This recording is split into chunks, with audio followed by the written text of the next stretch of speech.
Hello, ladies and gentlemen, and welcome back to a brand new podcast episode. Today, I wanted to introduce and talk to David Holmes. Now, David is a voiceover specialist, and he does voiceover for commercial and internal comms. And we ended up talking a lot about the psychology around sales, but also the emotional attachment that us as client providers or service providers actually have when it comes to working with our clients as well. So I'm now going to hand over to Dave, who's going to introduce a little bit more about what he does and why he does it. And I hope you take some value from this interview, and I'll see you very, very soon.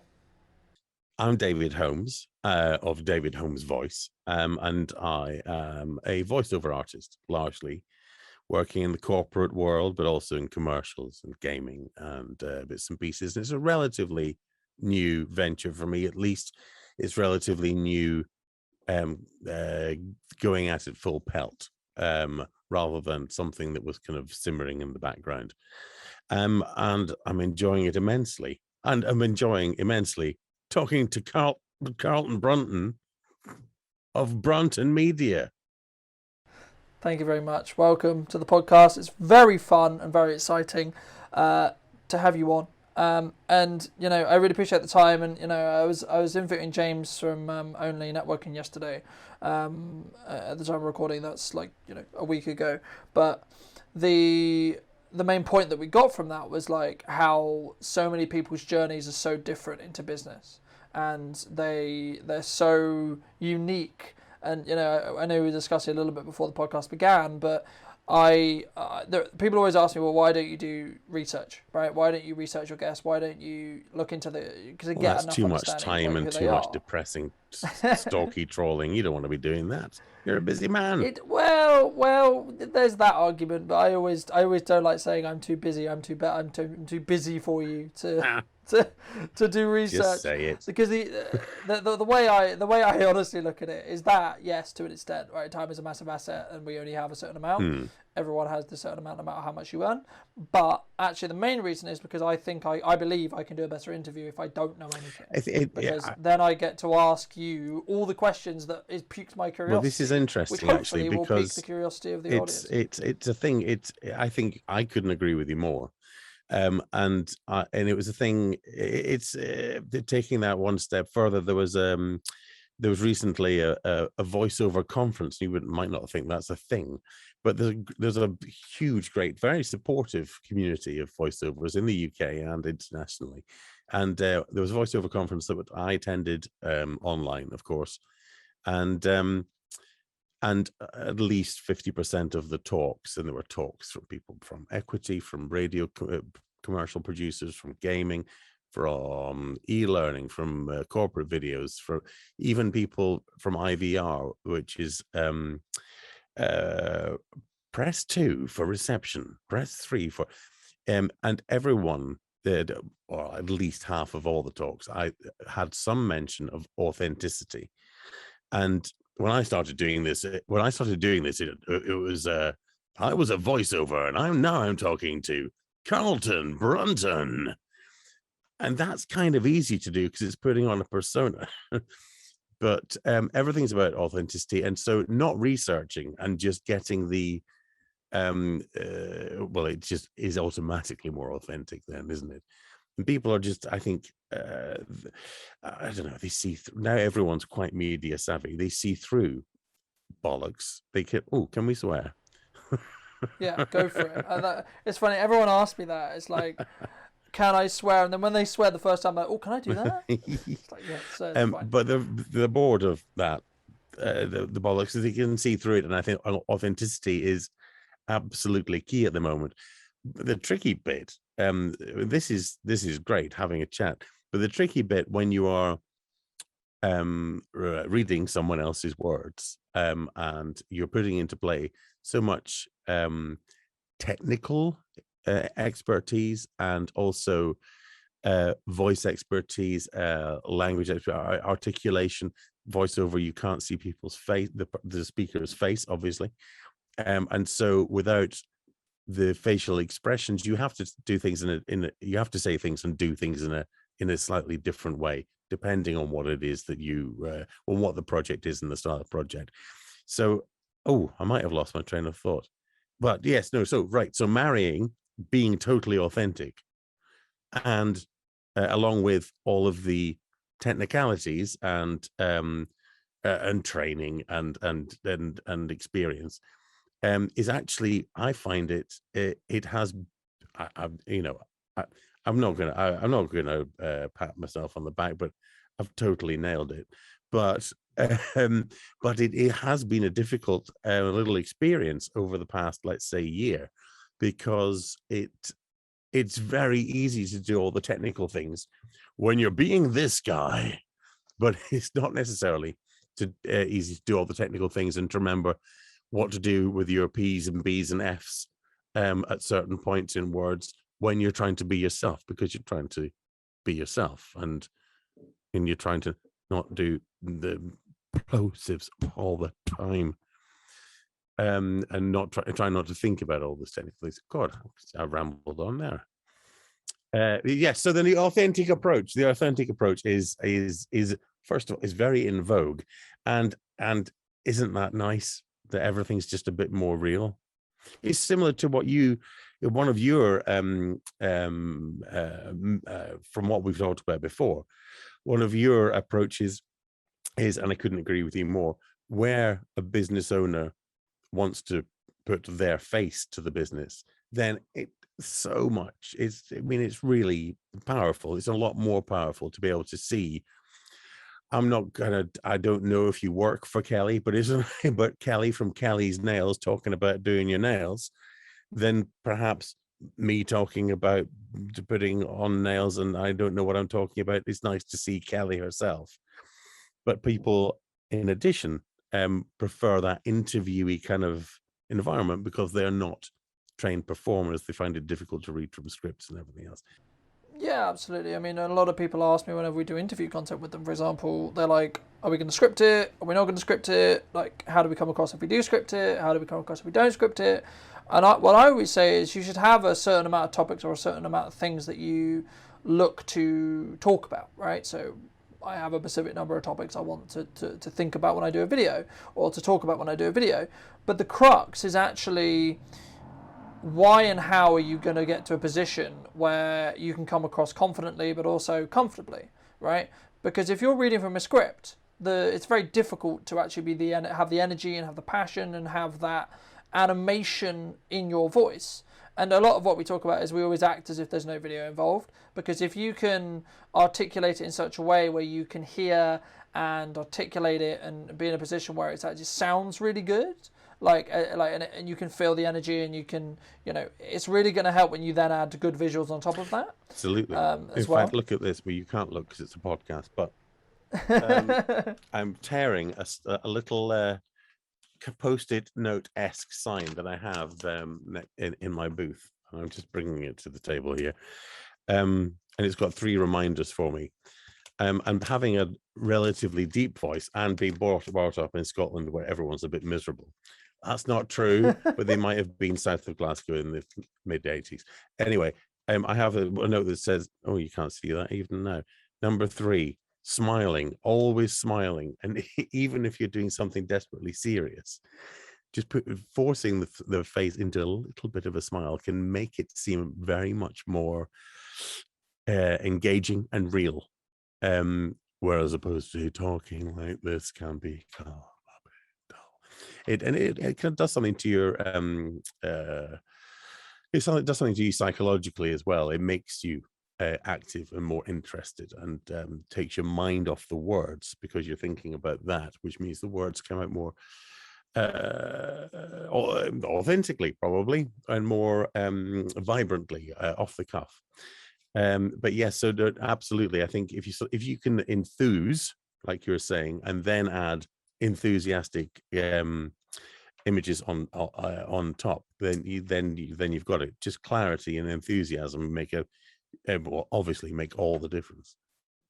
I think it's also like a confidence level thing as well, isn't it? It's one of those things where some of the time people, like a lot of the time when we talk about sales, it's all about confidence, right? Like if I come and go, oh, it's going to be this price, then you're not going to take it seriously. If I go, it's this price and here's why, right? Then you'll be like, okay, well, that's just the price. Like, the reason why I always use price is because that's normally the hurdle, or that's the thing that people find very difficult to be confident over, right? And the thing is that we try and do is, whenever you're creating a piece of content, I'm like, just talk from the heart. You're telling me, you're talking to me, so it makes the ability of doing it on camera a lot cleaner, a lot easier, because you're less stressed about, oh my god, I got all these cameras and the lights and the microphones and all this in my face. And it's more about, actually, how can I just articulate it to Colton, because Well, actually, I think I need want to tell Colton. I think I need some Carlton Brunton training for every discussion I have about fees ever.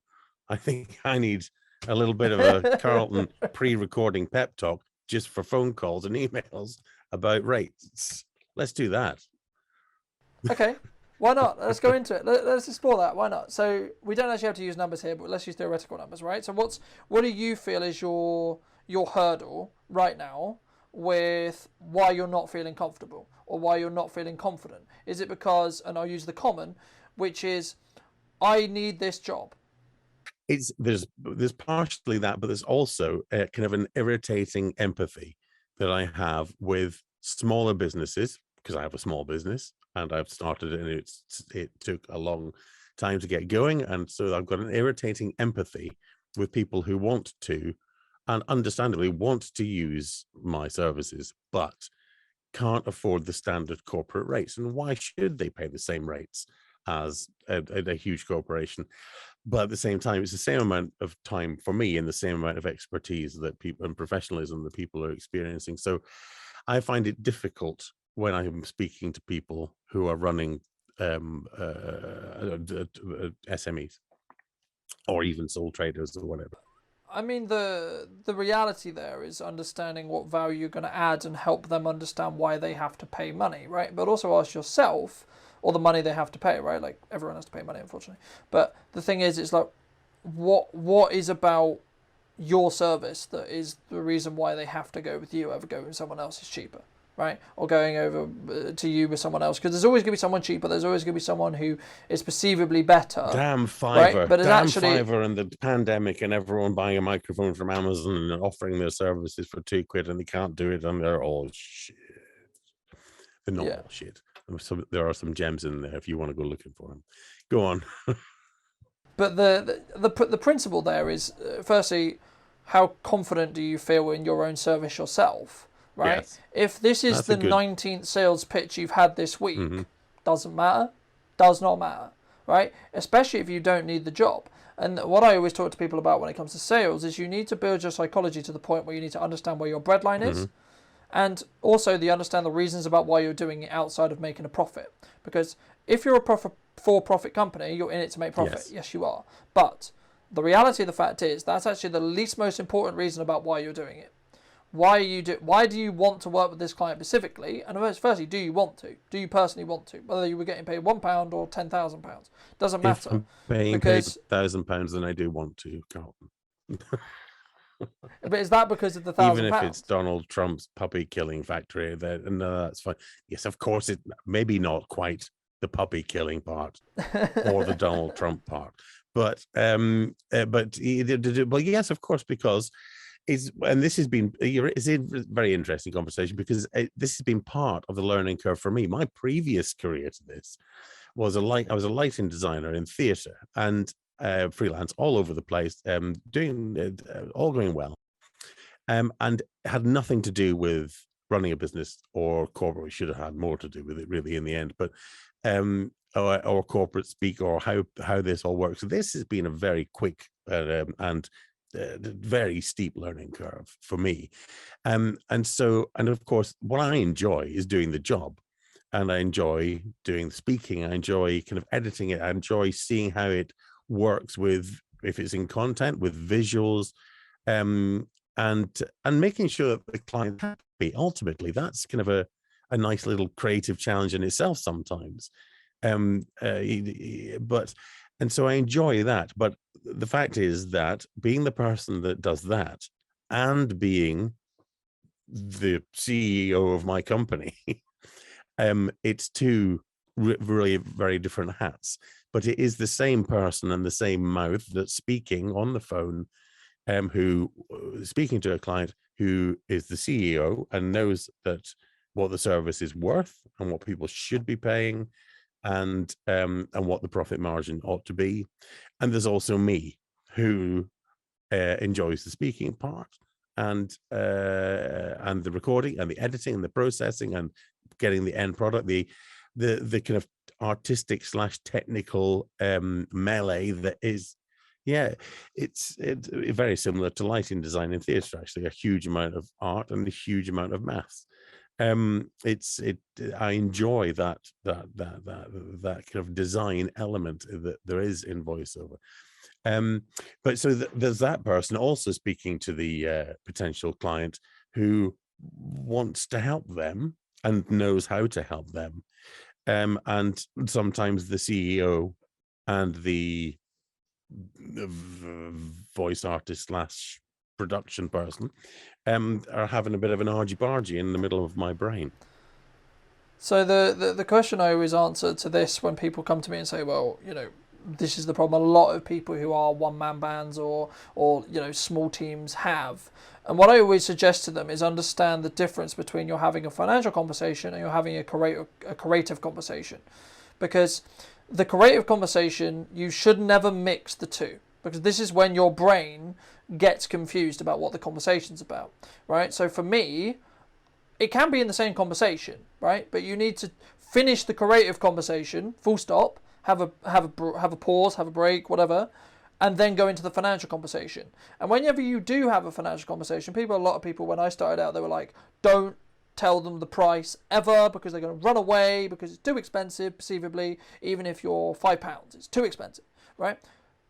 I actually disagree with that completely. And the reason why I disagree with that completely is everything I've learned and everything I've done in the years I've been in business tells me that if you help someone understand, firstly, how much it's going to cost, you remove the unknown in their brain, right? And then when you ask them, like, how does that sound? Or what is your thoughts? The reason why you do it in a call is because then you can, firstly, like, you need to establish, are you going to help them, right? Are you the right company for them, firstly, right? And there's nothing wrong with you saying you're not, because what that means is that you understand what you can and can't do, right? And something which salespeople find very challenging sometimes in a sales conversation is saying definites. You need to be very careful with what definites you say, because we never say we're going to definitely increase your revenue, because I can't guarantee that I'm going to increase your revenue, right? What I can guarantee is that we're going to provide this number of videos, and that is likely to increase your visibility and then therefore allow you to articulate your message stronger, which could in turn mean that you increase your revenue, right? But the net result is not necessarily going to be directly, you do a video, it makes you more money, right? Now, the fact that I'm even saying that proves that I'm confident in my service, because a lot of people would be like, no, it definitely is. But the thing is, if you say, and you're upfront with what you're promising, then it removes the entire stress out of the situation. And it removes the entire, because, people say, well, why should I choose you? The answer I always give, and there's 1,000 different ways you can answer this, and there's 1,000 different people who are better at sales than me who have said this, but the simple answer is saying, well, I actually don't know if I am the best person for you. I don't know if we are the best company for you, right? Because the point of a sales conversation or one-to-one or whatever you're going to have, or, building that relationship is to understand, are you the best person, for that client, for that Absolutely. organization, for that but when it's something need. For example, I was having a lovely conversation this morning with a chap whose business I am 100% behind. I think there needs to be more of it. It's all about addressing generally everyone looking out for their own mental well-being, rather than just paying it lip service, about actually thinking about it, so avoiding people getting to crisis point. And so and I'm very passionate about it, but it's a small company. I mean, it's not a tiny company, but it's a small company. They want to do a new campaign. I want to be able to help them, and we're going to, because of the easy way the conversation went, and because of the personalities between myself and this chap, we're going to work on figuring, we're going to work on figuring out them budgeting it properly, but also taking into account that it might be a chunk of a block of work rather than a one-off, and therefore applying some kind of discount and whatnot. So that's nice to be able to have the conversation and decide that we're going to work together to try and get it to the place where everybody is happy. But I would be sad if I had to ultimately turn it down because the budgets couldn't reconcile with my standard rates, even discounted. So it's I don't know. It's a tricky situation. And if that conversation had different personalities, if I'd had someone who is far more, I've got 10 minutes, this is what I want to do. Can you do it? Yes, I can. It'll cost you this much.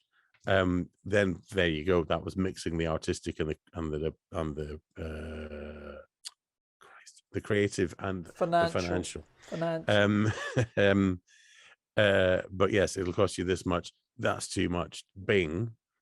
That bing, by the way, was an old school phone being hung up on. Do you remember when they used to kind of get a little bing? Bing was the hanging up. And not that old. I'm quite old.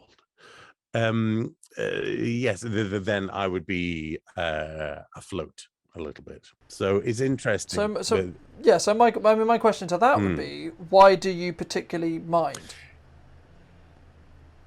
What's your I tell you why I particularly mind is because I think that because I've been voicing or voicing for not for ages, but just over 3 years. And I am now, over this past 6 months or so, I am changing direction a little bit, and I'm focusing on corporate videos, so and internal communications videos. So people are kind of a little bit bored of just visual content, and I think that being able to offer people help, and whether it's training or health and safety or internal comms or induction videos or HR, whatever it might be, I'm aiming for that. But because that's a new area for me, when leads, and I'm working very hard at the leads and the networking, when leads do come up, and it's a slow process, and it's starting to kind of the grass shoots are showing, which is great. But when leads do come up, you can think, well, kind of, I gotta hang on to this lead for all it's worth because I've worked so hard for it. Do you see what I mean? Absolutely, but you're running into the issue which a lot of people run into, which is getting emotionally attached to every lead, right? Because I put all this work in, yeah, fine. But the reality of the fact is the world doesn't give a shit, right? Like, I hate to be the bearer of bad news, but it doesn't, right? So the fact of the matter is running a business is really hard, right? And that's what people need to understand. But also, you need to have a way, or you need to have an understanding of being able to vet those leads. And especially if you charge a premium for what you do, you're going to get more no's and you're going to get yeses. The mindset you need to build is, okay, that's fine. They either are not ready for it or they don't understand the value in it. That's fine. Not a problem. Let's move on to the people and focus on the people who do see value in it, who are going to invest in it or can, right? There's a massive difference between will and can, right? So the thing is, and the point I would say is, if you're in a position where you cannot do, I'm doing this because I need, every job I do has to make me my day rate. Okay, that's fine. But you then establish that that's where you are. Okay, that's fine. Nothing wrong with that, but it's about you understanding that's where you are. If you're not that's where you are, then you can do stuff for people for cheaper or for nothing that you just want to do because you like the cause, you want to help people, you can give people a really good deal, etc., etc., because you want to help them as a business owner. Because especially if you become a very integral part of their marketing or a very integral part of their internal comms or whatever, you will always be part of their business, whether it's as it scales, which in turn means, will hopefully mean you'll get paid more in correspondence to the business growing. Sure. So it's about it's also faith, about I suppose, isn't it? Understanding, do you need short-term cash or do you want long-term relationship building? Well, exactly. And and some people, I find, they're not really interested in, well, they're not necessarily interested in the authenticity. They're not interested in building and having chats like this and genuine, interesting chats like this I'm finding interesting. Sorry, listeners, if you're not. But if they're not necessarily um interested in the relationship and building things together, because of course everything has to be taken into account. Everything should pay it the rate that is meant to pay, but there are circumstances where it doesn't have to. But at the same time, if you're building and they're building, then you can build together. But some people are a little bit, I want this, how much, and great, go for it, or here it comes again, bing. And and that's fine. And there's so, like, it's about gauging those people, right? It's about gauging, and we talked a lot about in this podcast about authenticity and being honest and etc. And it's really important to be that. And if you're honest with someone and say, look, I can't do it for that, I would really love to help you, but I actually cannot afford to do it for that much, but I can afford to do it for this much. Is this something we can work out maybe in the future? Maybe you can't, I understand you maybe can't afford that right now, but maybe in 3, 4, 5, 6, 7, a year, whatever it may be, months time, would you still see valuable in it? Because then what you're doing is you're stacking your odds in the favour for you in the future. Well, absolutely. But there's also the fear that comes in, Carlton, because then that person who can't afford to do that at this stage and can't afford to do it with someone with training and experience and expertise in the right software and quick delivery, all these things that come, mic technique and everything, they'll go on Fiverr and they'll find someone, or people per hour, or Upwork, and they'll find someone who says they can do exactly the same thing for 15 quid. And I mean, alarm bells should be ringing even before you type in the name of the website. They should be ringing hard. But someone let's say that they can do something that for 100 quid or whatever. And you've got to ask, what is it that I'm going to be missing? But they're in a tight squeeze. They know they wanted a voiceover because David made a very nice sample for them.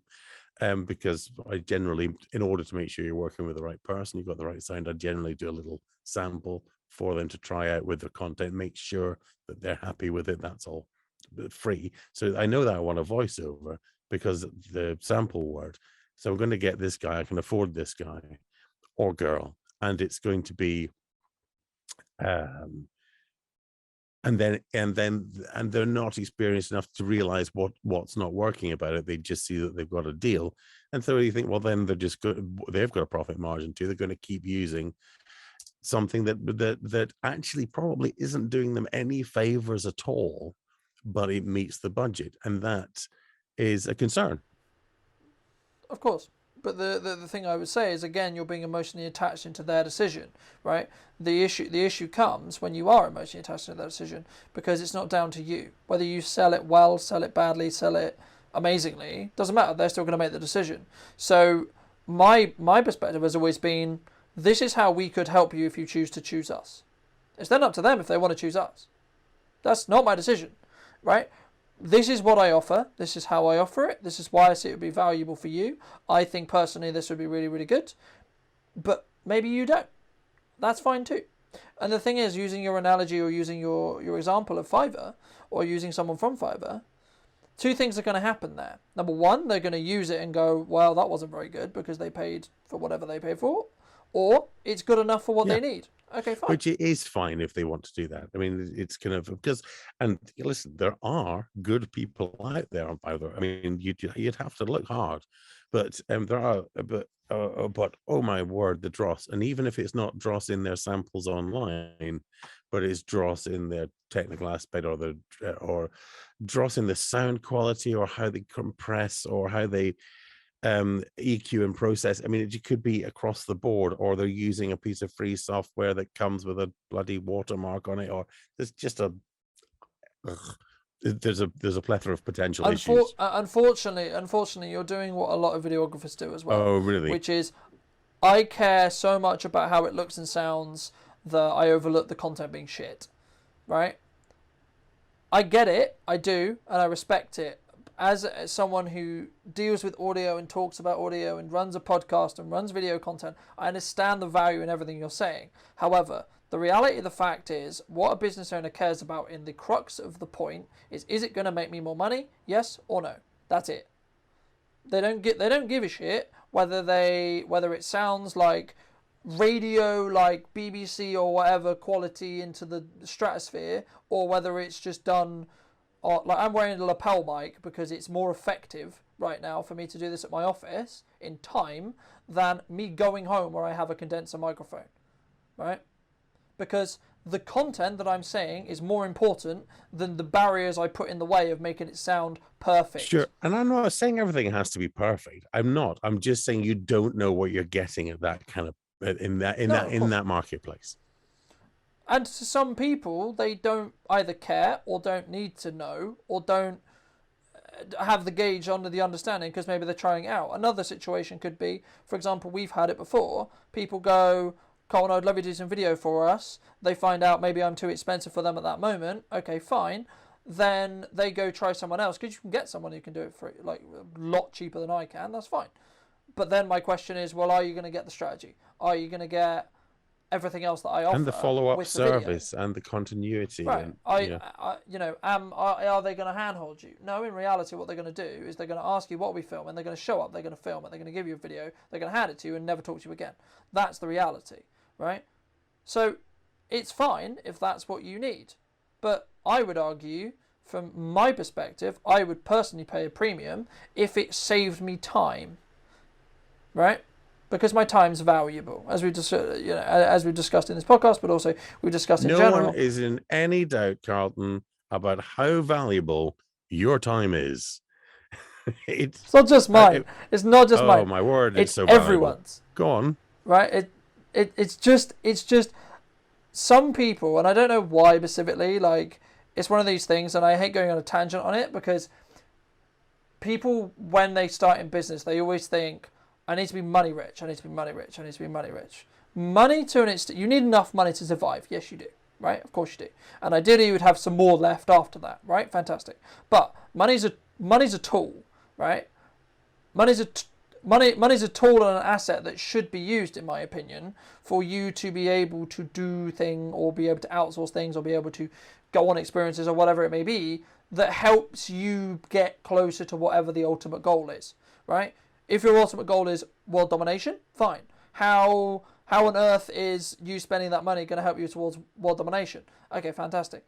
But the principle I'm making there is understand that you having a sales conversation that's a no, using our previous conversation, is not a waste of your time. Because what you're doing is you're establishing and you're building a tolerance in your own head to understand, firstly, who your ideal client is, but secondly, how you come across and how you actually do the sales process and how you could possibly make it better. Carlton, you're like a kind of a business psychologist.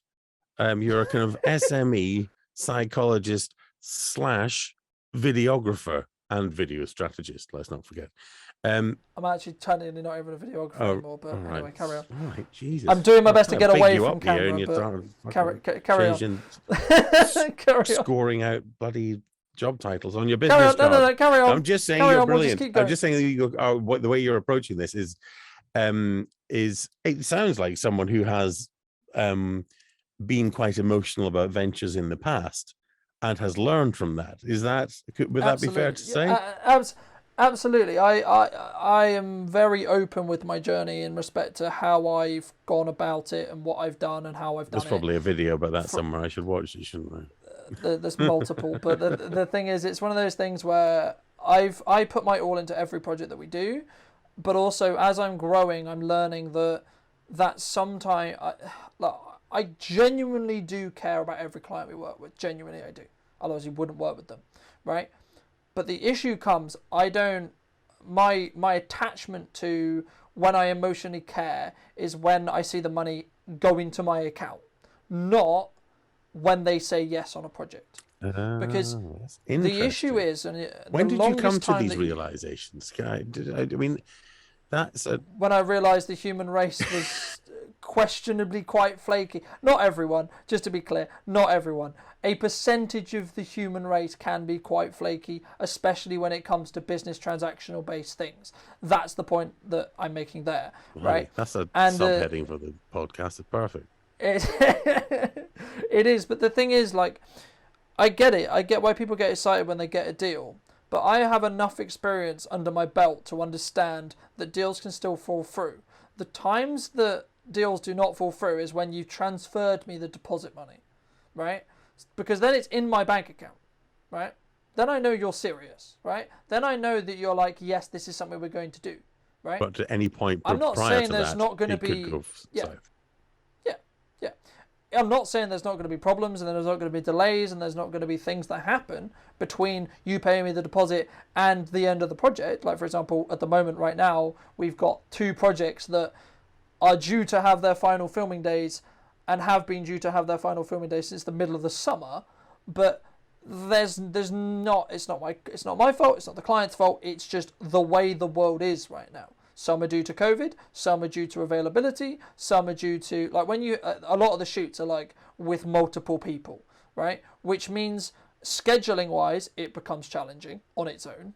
But then also you've got COVID in the mix as well, which and makes everyone's thought process about COVID change is quite fluid. There's kind of no, it's fine. It's no masks now. It's such and something. Then someone at home gets it, and they feel like, oh god, oh well, no, I can't come in because my mother's staying and she's shielding and etc. etc. Everyone's quite fluid, so you can't necessarily count on people's entirely understandably. You can't necessarily count on people's approach to COVID in the workplace being set. Because everyone is juggling different family and personal situations, and it doesn't care whether or not you're at work or at home, does it?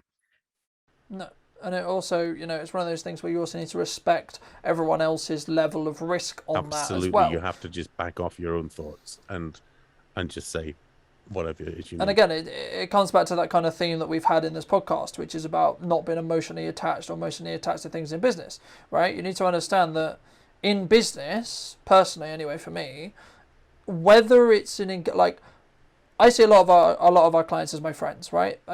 I made that very clear, and they are. But there's also, especially at the start when we start working with someone, I still see it as transactional until I've worked with them for like 6-7 months. Okay, then it's no longer really transactional, and I'm not saying that is a bad thing, because transactional is just about understanding how you frame it in your mind, because then you're not going to get upset if the deal falls through or if something happens or whatever. I mean, I don't think it's just that. I think that could be true of anyone we meet in life or at the pub or what. I think you meet someone, you enjoy talking to them, but it is that until you get to know each other. But it's slower in contracting, in doing this kind of client-based work, because one project at a time, or one element of a project at a time, you gradually get to understand what their priorities are. You understand how they like to work things. They understand where their personality fits in, where their passions lie, and you just develop a shorthand, just as you do with human beings all the time. But it's a slower process, because you have to have a human and a corporate shorthand to hand. I mean, in fact, didn't you say that you do some time in the offices themselves? You go to someone's place of work or in their corporation for a while in order to get a little bit of a head start on that process. So for us, we won't work with someone unless I truly understand how their business works, firstly. So we potentially do it the wrong way round, but in my opinion, it allows me to move faster when it comes to creating the content, right? Because if I'm going to help you create content that sells a specific thing, I need to fully understand all of the things that surround that one sales thing, right? So all the people, all the processes, how much is it worth, and then how much do you make on it, because that's important for me to understand as well. I ask a lot of probing questions, and why is that important for you to understand?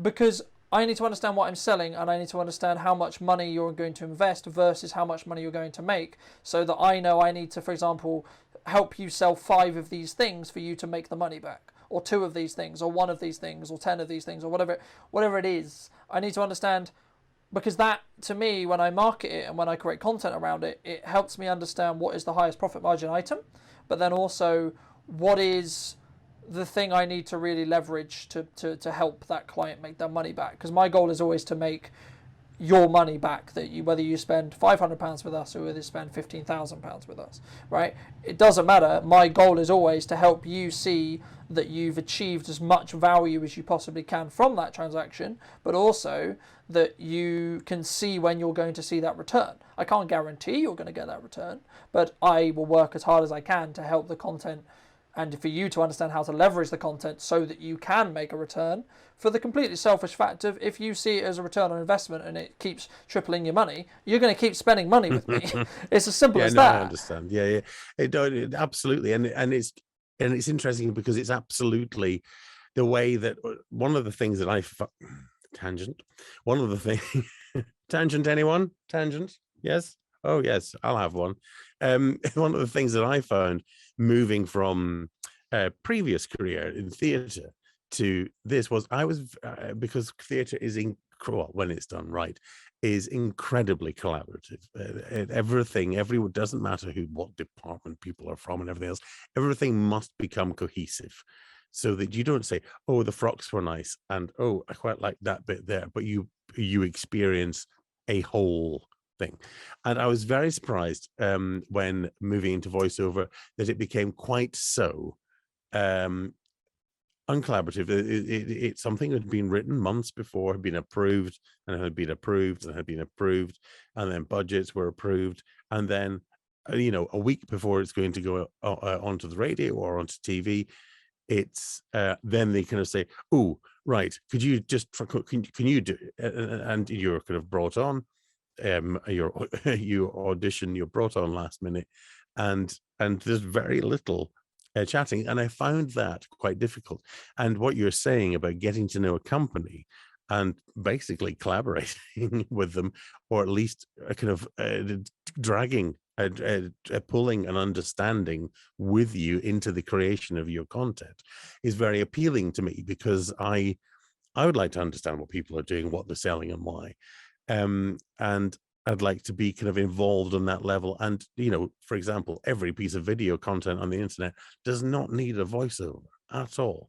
It's not the right thing. Or, like we were saying before, interviewing the company owners or sole traders is a better face for them in certain areas, in certain markets, at a certain level.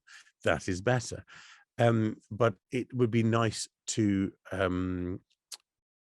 work with larger companies that talk to you more about what you want, rather than kind of coming back at the very end of everything. They say, oh, could you just do that 3.2 seconds faster, and a bit more like David Attenborough. I think, well, hang on a minute, why?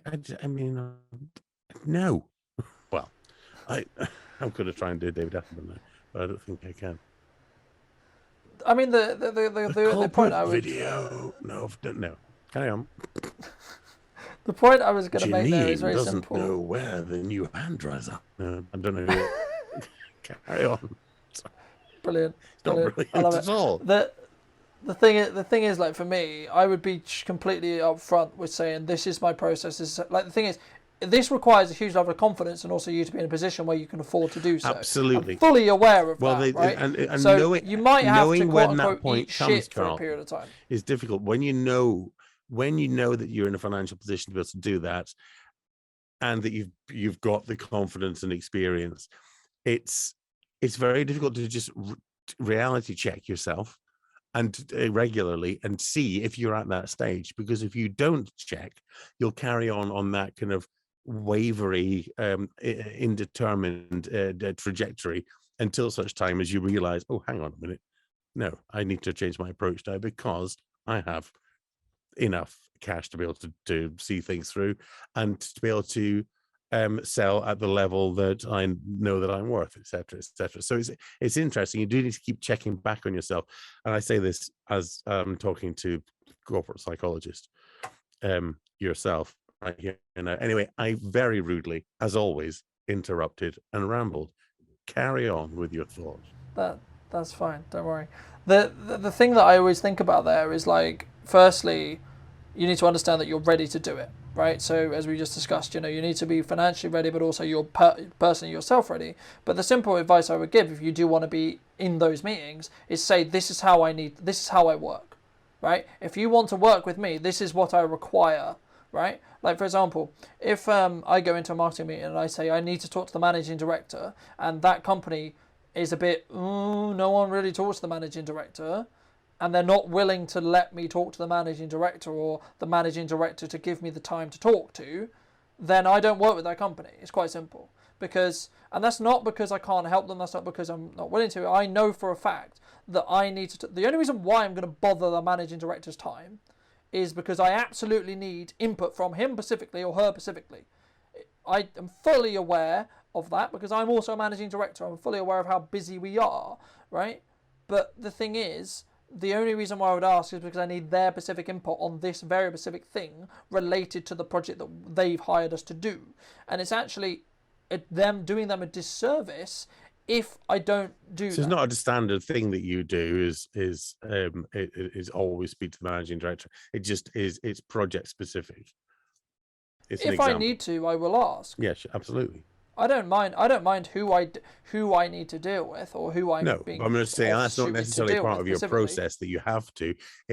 But what's part of your process is identifying what you have to do. be given the access when I need it. That's the caveat. I don't need access all the time. I don't need I need to talk to him now. No, I need to understand and have the ability within the company to say to whoever I'm working with, I think we should bring in the managing director on this meeting because his input would be really valuable here, X, Y, Z. Can this be organised? And the answer should always be yes, but not right now.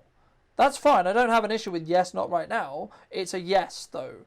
And if it's a no, I always explain that's fine, but you need to understand what the knock-on effect to the content's going to be. Because at the end of the day, the managing director is the person who knows the business better than anyone. And that's why I need access to them, especially if we're interviewing them and talking on their behalf and helping them with language and helping them with strategy and so on. And the reason why I do the strategy side is because that's why it's going to work. And that's why I need to understand all of the parts of how their business runs and how their business operates. Because if I'm going to build a strategy around how video could work for your business, I need to understand how your business works. Not as well as you do. No, but I need to at least understand how you make money. Absolutely.